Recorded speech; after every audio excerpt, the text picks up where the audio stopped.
One of the greatest cinematic contributions of our age has to be The Princess Bride, right? We all love The Princess Bride in here. What is not to love? You've got Andre the Giant. You've got the Six-Fingered Man. You've got Inigo Montoya. You killed my father, prepare to die, right? But there's also Vizzini. Remember this guy? Vizzini has a favorite word. Does anybody remember what his favorite word is? Inconceivable, yes. We have a very culturally relevant church. Inconceivable. He says it about everything, particularly in the first half of the movie. They're like standing at the top of that cliff. Do you remember this scene? And they're watching to see if the masked man actually survived the fall. And Vizzini says, "He didn't fall. Inconceivable." And Inigo finally looks at him and he says, "You keep using that word. I do not think that word means what you think it means." I think that our culture has just about reached that point with the word truth, capital T, truth. We keep using it, and I'm not sure we know what it means anymore. Today, truth is often defined by a person's internal drive toward happiness or contentment. God can't tell me who I am. You can't tell me who I am. Only I say who I am. Truth has become whatever validates my feelings. In 2016, the Oxford Dictionary chose post-truth as its word of the year. But it's not as if truth has actually disappeared. It's just been demoted. Feelings now sit on the throne. In 2017, Oprah said in an impassioned speech, she said, "Speaking your truth is the most powerful tool that we all have." And of course, the whole place erupted in applause. Now listen carefully. Authenticity is good, which is part of what Oprah was highlighting. Honesty is good, but your truth, that's sus, as the kids say today, all right? What if your truth and my truth collide? Whose truth wins in that moment? What if my truth is that kava is the best and your truth is that Mr. Shawarma is the best? You'd be wrong, but also that's harmless when we're talking about feta cheese, right? But what happens when the topic isn't feta cheese? What happens when it's morality, sexuality, salvation? What happens when my truth says something about Jesus and your truth says the opposite about Jesus? Whose truth wins? And how do we decide? Because the reality is that truth will never bend to preference, never bends to preference. There can only be one capital T truth. If you're not a Christian in here today, I want you to really wrestle with this claim. Last week, I talked about putting a pebble in your shoe. I want to put another pebble in your shoe. There can only be one truth claim that is actually true. At the end of the day, whether or not we know exactly how to articulate this, we actually do know that this claim that there is only one truth is true. I mean, have you cracked open these Epstein files yet? Because when truly dark things are exposed in our world, nobody responds with, "Well, that was just his truth." Nobody says, "I guess it's just biology and chemistry doing what biology and chemistry do." We don't shrug, we don't boo, and then move on in our life when we see something as egregious as this. We feel moral outrage because we know that some things are not just complicated or unfortunate. They are evil. But here's the question. What are we comparing those horrors against? What backdrop are we comparing them against in order to call them evil? Where does that backdrop, that standard actually come from? If truth is only my or your personal preference, then the best we can do in light of something like the Epstein files revelations is saying, I disagree with how he lived his life. But that is not what our consciences do. We demand justice, which means we believe in such a thing as real good and real evil, real truth and real evil. And if real good and evil exist, there must be a moral law. And if there is a moral law, there must be a moral law giver. And before we point fingers too quickly out there, we have to remember this. We have to remember this. The problem of evil is not just out there, it's in here too. Different degrees of it, different expressions of it, but the same root, which is why we don't just need outrage in a moment like this. We all need, from Epstein on down, we all need redemption. We all need Jesus. But here's the pressure we feel. We are being told by our culture, explicitly and implicitly, that truth must be malleable so that we can all get and feel what we want to feel about ourselves. Truth must flex. Truth must affirm. Truth must never confront. And if it does, it gets labeled as hateful. So when Oprah or our culture says truth, I want to borrow Inigo's line for just a moment. I do not think that word means what you think it means, Oprah. We don't, and we can't just live our truth. But here's the real question. Let's just say we're all basically on the same page about that. What are we to do about it? What do we do about this? Why has this happened, and what is actually at stake if we don't do something about it? Natasha Crane, she's like the author of the Mama Bear Apologetics. If you follow that podcast or have read her books, she answers the question why. She says a lack of robust spiritual training has resulted in featherweight faith, and that faith is being blown away by attacks from our secular culture. So why does it sometimes feel to us like Christianity is waning a little bit in our day and age? Well, I think many of us are unprepared for what we're facing right now. And John wrote this little letter of 2 John to make sure that we are prepared for this moment. I don't think I've ever been in a church where I've sat under a sermon from 2 John. Anybody heard 2 John preached before in here? Whoa, yeah, we are way on the road less traveled today. It's God's holy word. It's here, and we're going to cover it together, all right? In 2 John. I'm glad that I get to introduce you to some new content today, all right? So Natasha Crane makes the point that in every other area of life, we understand specific preparation for specific contexts.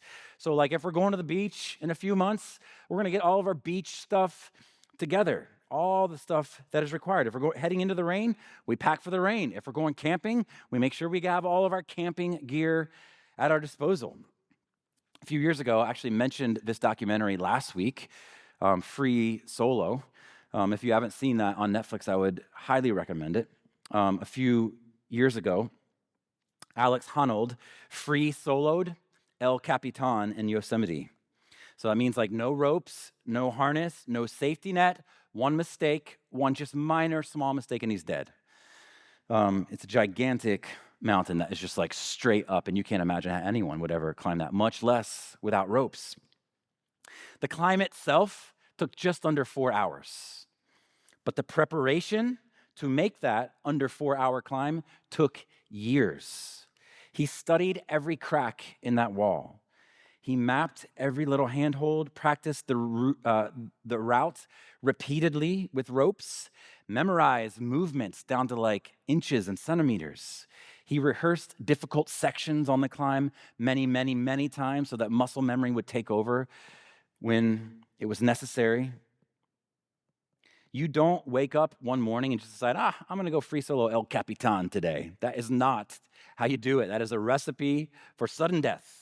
You train for it obsessively, unless you want to die. And yet many Christians are trying to navigate a culture openly hostile to historic Orthodox Christianity with the equivalent of a few like spiritual jumping jacks.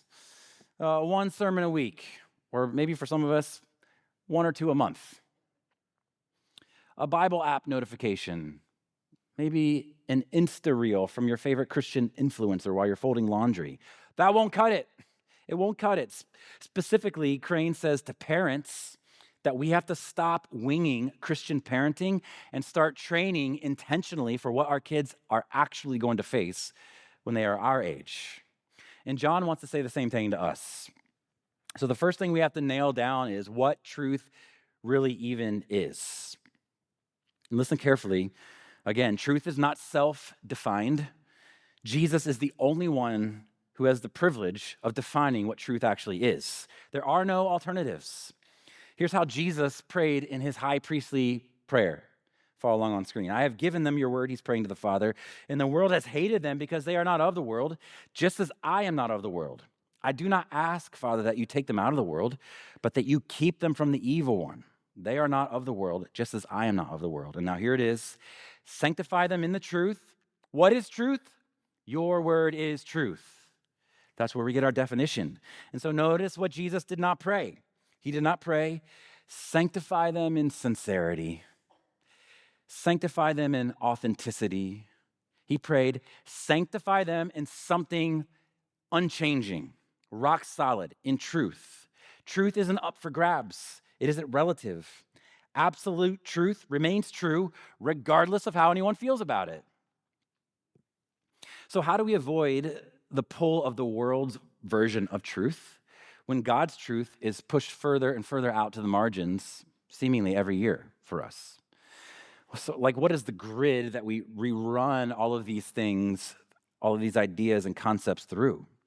That's John's aim in this letter. That's what he's helping us with. He's putting gospel steel into the spine of this little church, and he's trying to put gospel steel into our spines as well.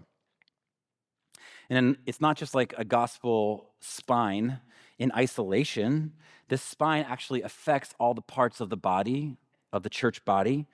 Look at verse 5. Hopefully you can follow along with me in your copy of God's word. Verse 5 says, in all of this truth talk, amidst all of this, he slides in this, and love one another. And then verse 6, he defines this love. He says, and this is love. Here's the definition, that we walk according to his commandments, that we walk according to the capital T truth, in other words. So Christian love is not squishy. It's not sentimental. It's not vibes. It is like, it's solid. It has edges. It has commandments. And it tells us that the love we share is based on the truth we share. The love we share as a Christian family is based on the truth that we share. So this must affect how we interact with one another. It should affect what our conversations circle around when we're grabbing a bite to eat during the week or when we're hanging out at community group or whatever. John means his love for the people in his church is shaped and bound by shared doctrine. So the reality is that we ought to have steel spines, yes, that can hold up to the cultural pressures blowing our way, but also soft hearts toward one another. Soft hearts, steel spines. I would love for this to be true of the Anchor family, that we're so soft-hearted and kind and generous, like Ian was talking about a minute ago. But when it comes to truth, we will stand on it, firm on it, without blushing, without being embarrassed by our sweet Jesus. So much love constrained by rock-solid truth. And that shared truth is what binds us together and shields us from deception. So to borrow from the Princess Bride, Twuwov is what brings us together, okay? Let me adjust that slightly for us this morning. If you guys have not seen that movie, maybe just give it a watch this afternoon, okay? True love within the confines of God's truth is what brings us together. This is actually what brings about true, capital U, unity based on the capital T truth. We don't love one another because we naturally click here at Anchor Church. We don't love one another because our personalities necessarily mesh or our hobbies necessarily overlap. This church is not a collection of compatible temperaments. We love one another because we have bowed to the same Lord, because we have believed the same gospel, and we have submitted to the same truth. Christian community is not built on chemistry. It's built on a shared confession, a confession of faith in the one Lord. And according to John, this loving truth we share is a powerful protection against the world's deception. And so this is our big idea today, and the best poem I ever wrote right here. Walking together in true affection provides powerful protection from worldly deception, all right? If you're new to us, I don't always make these things rhyme. It just worked today, okay? Walking together in true affection provides powerful protection from worldly deception. So before we move on, though, let's just deal briefly with that strange phrase there in verse 1, to the elect lady and to her children. You know, some have wondered if John is writing to a specific woman and her biological family. It seems likely to me that this is more likely than not, actually just a metaphor for the church that he is writing to. John is writing to a congregation, and throughout the New Testament, they're all often referred to, church bodies are referred to like in the feminine sense as a woman. And so John is writing to his church family, to a congregation, to a people who must walk together in affection for one another, for protection from deception, all right? So number one today, together, let's keep walking the old roads with Jesus. Together, let's keep walking the old roads with Jesus. I'll explain what I mean. Look at verse 5. It says, now I ask you, dear lady, now I ask you, church family, not as though I were writing you a new commandment, but the one we have had from the beginning, the old commandment. Andrew Peterson is a songwriter, book writer. Anybody know who Andrew Peterson is? I got one woo over here. Now, I always get this wrong. Didn't you drive a bus or something? I already got it wrong again. You didn't drive his tour bus. Get with Greg. You can find out what he drove for Andrew Peterson or not. Maybe he didn't drive anything for him. I've got that story confused. But Andrew Peterson, one of my favorite authors, one of my favorite songwriters. He's a poet, very gifted poet. He wrote this amazing song for his son when his son was turning 13 years old.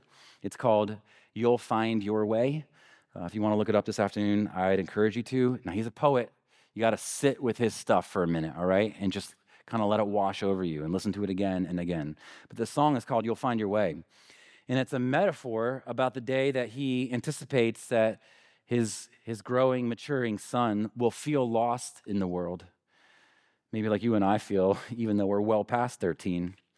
He's writing this song in anticipation of that. And he's imagining his son is feeling maybe abandoned. Maybe he's feeling ridden with guilt, possibly tempted to abandon his faith altogether based on what he's facing in his life right then. And so he tells him in the song how he will end up finding his way through all of these temptations. He says, keep to the old roads, son. Keep to the old roads and you'll find your way. And by that, it's a metaphor. He's talking about come back to the faith that I have taught you as a young boy. And then almost like he suspects his little 13-year-old boy might want to test him just a little bit. Those of us who have 13 and 14 and 15-year-olds have experienced this, but almost like he suspects that his son is going to test him a little bit on that and wander off. He sings this at the very end of the song. He says, after you've wandered away, go back. Go back to the ancient paths. Lash your heart to the ancient mast. And hold on, boy, whatever you do, to the hope that has taken hold of you, and you'll find your way. The old roads lead to an open door, and you'll find your way back home. I was talking with Heath, one of our elders, last week. He loves Andrew Peterson almost as much as Greg does, who gave us the woo a second ago. And he gave me a great idea. He's like, I was telling him I was going to use this song this week. And he said, I've actually printed that song out. And we read it together at the dinner table with the family and talked about what the old roads are and how we can, when we wander off of them, navigate our way back to them. I don't know. That was a really interesting idea to me, and I think I'm going to follow in his footsteps. So parents, I don't know if you want to do that or not, but I thought it was a good idea. But this is what John is saying to his church. Stick to the old roads. Look at verse 5. Not as though I was writing you a new commandment, but the old ones that we heard from the beginning. John is not unveiling something innovative. He is pointing backwards. When he draws his map for faithfulness for this church, he doesn't sketch a new trail. He circles the well-worn path, the old roads. This is my job as a pastor, to keep to the old roads myself, and then to help steer our little church down the old roads. John is not concerned with whether ancient truth feels offensive. He is concerned with whether or not it is actually true. He would rather risk offending someone into heaven than flattering them into hell. Doctrine mattered to John. And all these years later, it should matter to us. At Anchor, I would rather us be divided by truth than united by error. Divided by truth is painful sometimes, but united by error is fatal, always. It may not always feel, trust me, I can empathize with you in all the ways here. It may not always feel loving, and welcoming to draw clear lines in the sand. It may not feel loving to say, this is right and this is wrong. That's hard. But in the end, clarity is charity. There's another poem for us, okay? Clarity is charity. John calls it that which we have heard from the beginning. In other words, we have enough. That little book that is sitting in your lap or on your phone right now, we have enough. We are not waiting for a new revelation.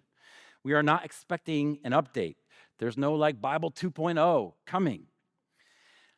What we need now and what we will always need is the original apostolic teaching about the incarnation, the cross, and the resurrection of King Jesus. That is all we will ever need. Keep walking together in that, the old roads, and let's be done with this idea that we have to be embarrassed by what we believe.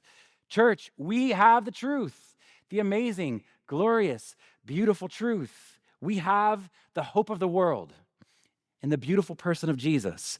We have the victory that overcomes the world. And whether it looks like it or not, people are starving for good news. It doesn't look like it on your feed or on the news, but they need it down in the depths of their souls. They want it. The secular story simply cannot satisfy the longings of the human heart. It promises autonomy, but delivers anxiety. It promises freedom and delivers fragility. So don't be ashamed of the gospel. The very thing you are tempted to shrink back from may be the very thing that someone is quietly longing to hear. So listen, when author Rebecca McLaughlin says something like this, let's not be bashful about it, but bold about it. Let's not blush, but boldly proclaim it like the truth it really is. Here's what she says. Jesus claims to rule over all of heaven and earth. He presents himself not as one possible path to God, but as God himself.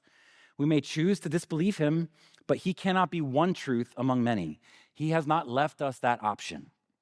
So the whole Jesus thing, it is either madness or it is glory. One side or the other on that line that we have drawn in the sand. And the old paths are paved with that truth. But notice, we are not commanded merely to just give assent to it, just to believe it, but we are commanded to actually walk in it together. Look at verse 6. And this is love, that we walk according to his commandments. So love is not some sentimental attachment to each other. Love is shared obedience. Love is shared obedience in the church. So why stick to the old roads? Because the road beyond Jesus, the road that runs ahead of his teaching, is not actual freedom. It is danger. Check out verse 7. For many deceivers have gone out into the world, those who do not confess the coming of Jesus Christ in the flesh. Such a one is a deceiver and is the Antichrist. So this is not like hypothetical. John is not setting up hypotheticals for us. He's actually talking about what we're up against in real life in the real world. There are real distortions about the teaching of Jesus. There's real drift and real danger, which is why John says in verse 8, watch yourselves. Like, really cue in, guys. Watch yourselves, be wary. So one, together, keep walking the old roads with Jesus. Number two, together, be wary of those running ahead of Jesus. Do you see what these antichrists were doing? We're not talking about like the capital T, the Antichrist today. That's not on the agenda for today. But do you see what these people were doing in verse 9? Look at it. Everyone who goes on ahead and does not abide in the old teaching of Christ does not have God. Whew. Going ahead, being progressive, is not progress in the faith. It is progress beyond the faith. And there's real danger there. They ran ahead of what they had heard from the beginning. Now listen, just like today, they likely thought of themselves as being enlightened, advanced, progressive. But they had run so far ahead of Jesus' teaching that they had left God himself behind. These kinds of people are dangerous. They still use Christian language. They still talk about love. They still claim Jesus. But we should be very wary of anyone who is trying or claiming to improve the teachings of Jesus or to move just a little bit beyond the teachings of Jesus. to be a little bit more relevant or accepting in our day. There are many who agree with the Bible as long as it agrees with them. You met these kinds of people? I'm sometimes that person. I try not to be, right? We want the Bible lording over us. But the moment the Bible confronts us or these kinds of people, and it makes them uncomfortable, they begin to reinterpret it, or they dismiss it altogether, or they want to reframe it to make it say something it doesn't actually say. Others want God, but they're like, miss me with all that Jesus baggage, all right? But Jesus, I think, in 2026 is actually the dividing line of our age. Jesus is still pretty troubling to our kind of still religious society. At least we like to pretend we're kind of religious. Like even in the South, is Virginia the South? I don't know. It's somewhere in between. But in the South, prayers are still prayed before sporting events, often like in high school or whatever, before football games. Public invocations of God still happen. God language is still welcomed in certain spaces. NASCAR races, maybe. But somewhere behind the scenes, maybe in a quiet email, maybe in a pre-event conversation, someone gently instructs the person praying. Listen, pray, but just keep it general. Keep it safe. Keep it inclusive. Talking about God, that's totally fine. We welcome that. Referring to Jesus, not so much, please. Because Jesus is the dividing line. You can affirm spirituality, you can affirm faith, you can affirm a higher power, but the moment you say Jesus Christ and you own all of his teachings, fully God, crucified, risen, exclusive Lord, the temperature changes. It's a little bit warmer. The beads of sweat start forming on people's foreheads. Jesus Christ is absolutely definitive for our day. And we must not lose sight of the doctrine, the teaching of his divinity, of his being God. Let us not surrender this to cultural pressure. Let's stay warm by the truth, by the fire of its truth. Jesus Christ is very God of God, which means he has ownership rights to you and to me.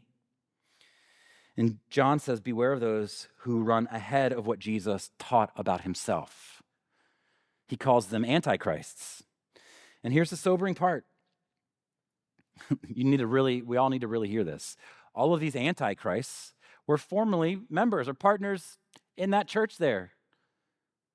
Remember back in 1 John 2, we've covered this ad nauseum throughout this study, the last day in our 1st, 2nd, and 3rd John study. But remember back when he said this, he said, they went out from us, but they were not of us. So what's he saying? Man, they look like believers. They sang their guts out like believers sometimes. They gathered like believers. They were in the room where it happens. This is why discernment is not optional for us.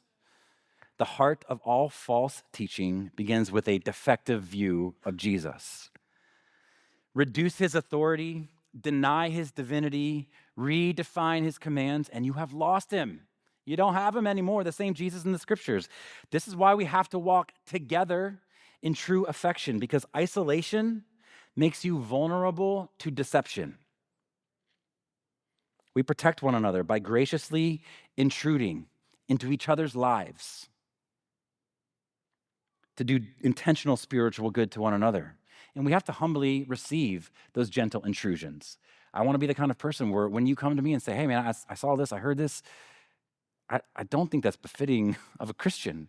Maybe you ought to rethink that. I want to be the kind of person who hears that. And I want our church to be kinds of people who hear that. It's okay to not be okay. Let Jesus break in and make a difference, to light up your darkness, to make you a little bit more like him so that we can collectively put a dent in the darkness.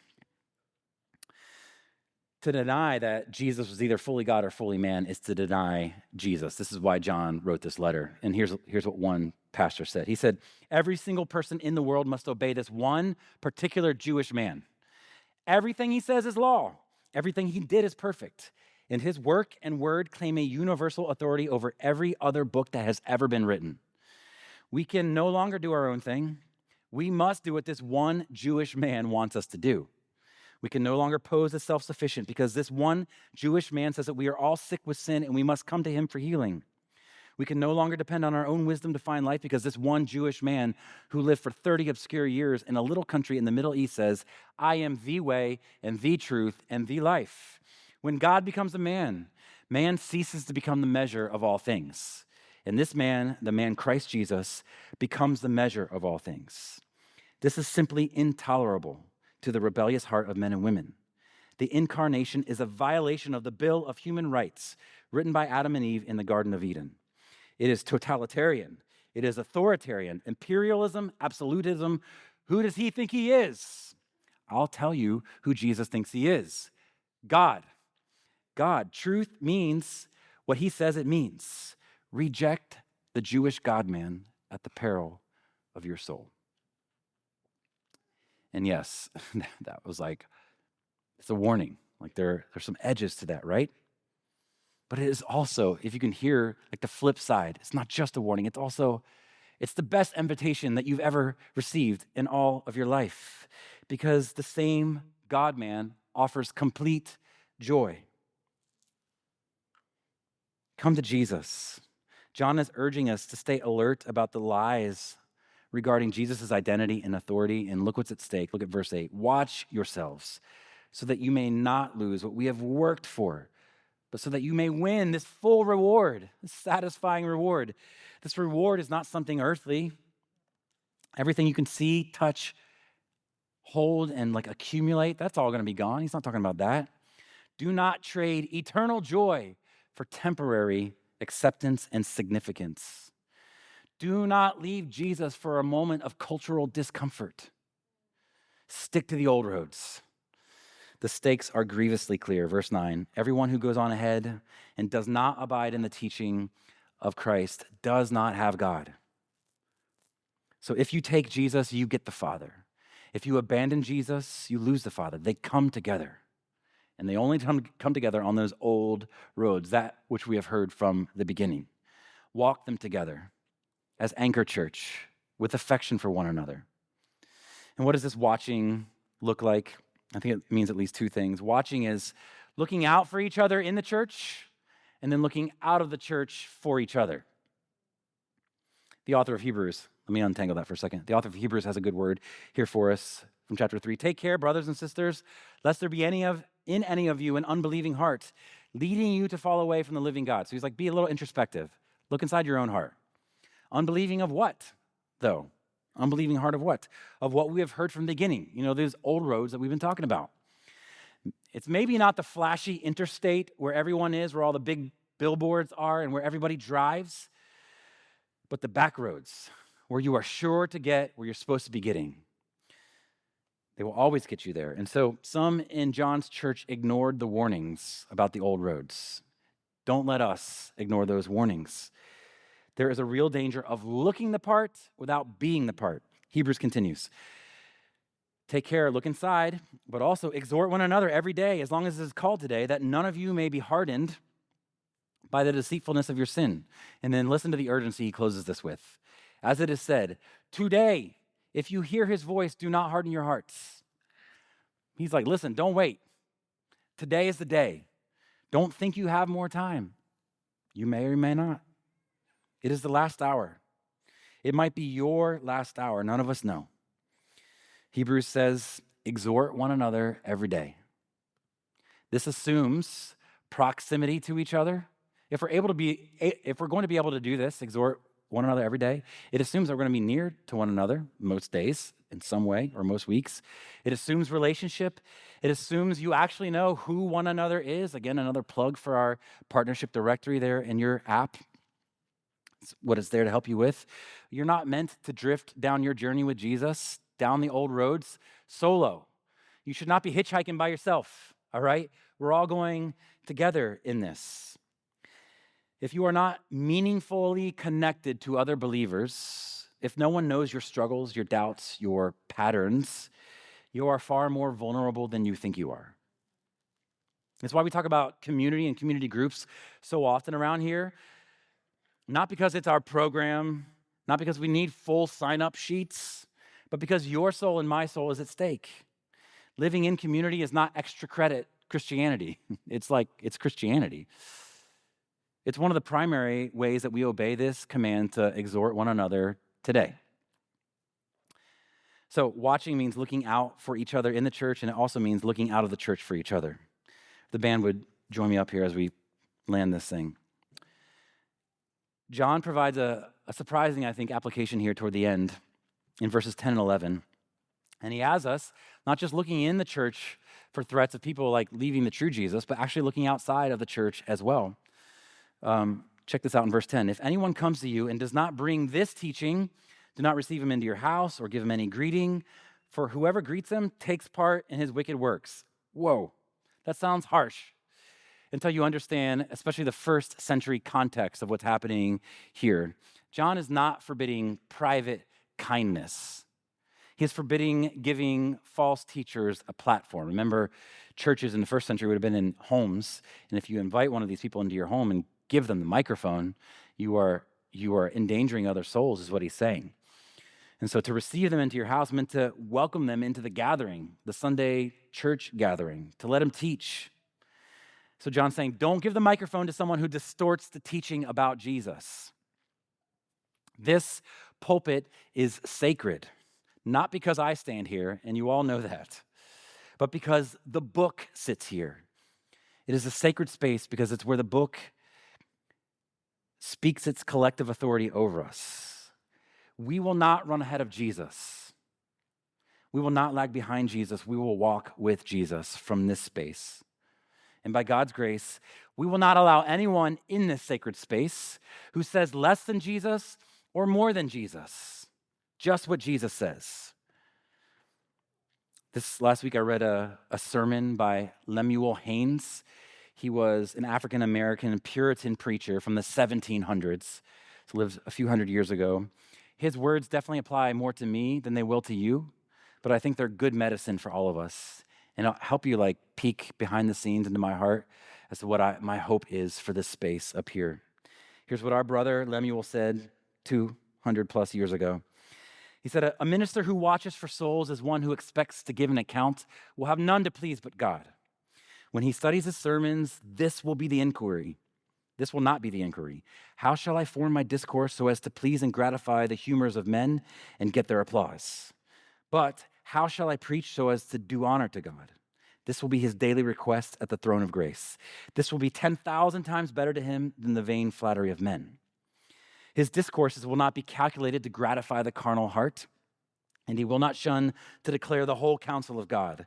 The solemn account that the faithful minister expects to give another day will direct him in the choice of his subjects.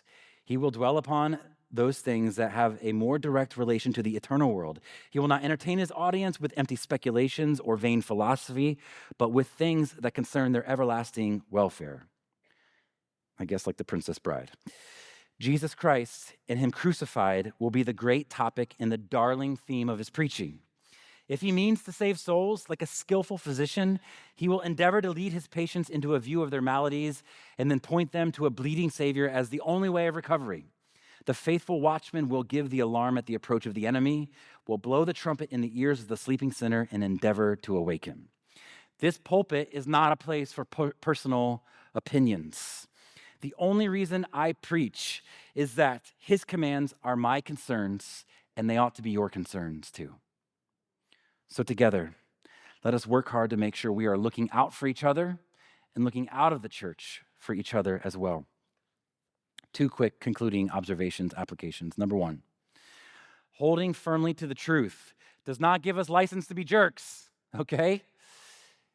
Hear this, Instagram posters and Facebook posters and X users. It does not give you a license to be a jerk. It's often said that we should respect other people's beliefs. That's not quite right, I don't think. What is vital is that we respect other people. Beliefs can be wrong, but people still bear God's image, created in the image of God. So we contend with false ideas, yes, but we do it with humility, with patience, and with genuine compassion. We should treat our world with kindness, but kindness without truth is not love. They do not ultimately need our approval, they need the truth. But let's do it like my old Chick-fil-A training said to do. Kill them with kindness, all right? Let's kill them with kindness and truth. It does not give us a license to be jerks, but in the same breath, holding firmly to truth doesn't give us license to be silent. This is what we're wrapping with now. It is not our job as Christians to make sure everyone feels affirmed at the expense of reality. Whether it is sexuality or gender or abortion or whatever, it is our job to love the world with truth, even if it costs us social capital, even if it costs us comfort. Jesus never made people feel good at the expense of their souls. He told the truth because he loved them. So the old roads are safe, church, and I hope you will walk down them together with me. And if you have strayed from some of these old roads, come back today. Today is the day. Come back. We love to walk with you on these old, dusty roads that are for sure going to get us to the end, that finish line with Jesus. There's no shame in turning around. There's only danger in continuing in the wrong direction. So I'll close with Peterson's words one more time here. If you've strayed too far the other direction, go back. Go back to the ancient paths. Lash your heart to that ancient mast and hold on, boy or girl, whatever you do, to the hope that's taken hold of you, and you'll find your way. The old roads lead to an open door, and you'll find your way back home. In a minute here, we're going to sing about that final open door that the old roads lead to, the hymn of heaven. I hope you'll walk down the roads with me, these old ones, as we journey towards that door into the kingdom with Jesus. If you're limping down the old roads with Jesus, this table right here is for you. It's not for perfect people, but it is for repenting people. So I'd encourage you to come and taste and see that God is good if you have believed. If you have not believed, this table is not for you. It's a sacred space. If you've got questions about what you've heard, track me down, track Ian down, who prayed up here earlier and made this sermon feel like it's longer than it is. That was my little joke for Ian there. But track me or Ian down. We would love to speak with you. Anyone up here on the stage, we want to walk the old roads with you, okay? And now someone's going to pray these truths over us briefly, Nikki, because I have gone long today too. It was both me and Ian. So pray these over us, and then come and eat and drink of the glories of the kingdom at this simple, ordinary table.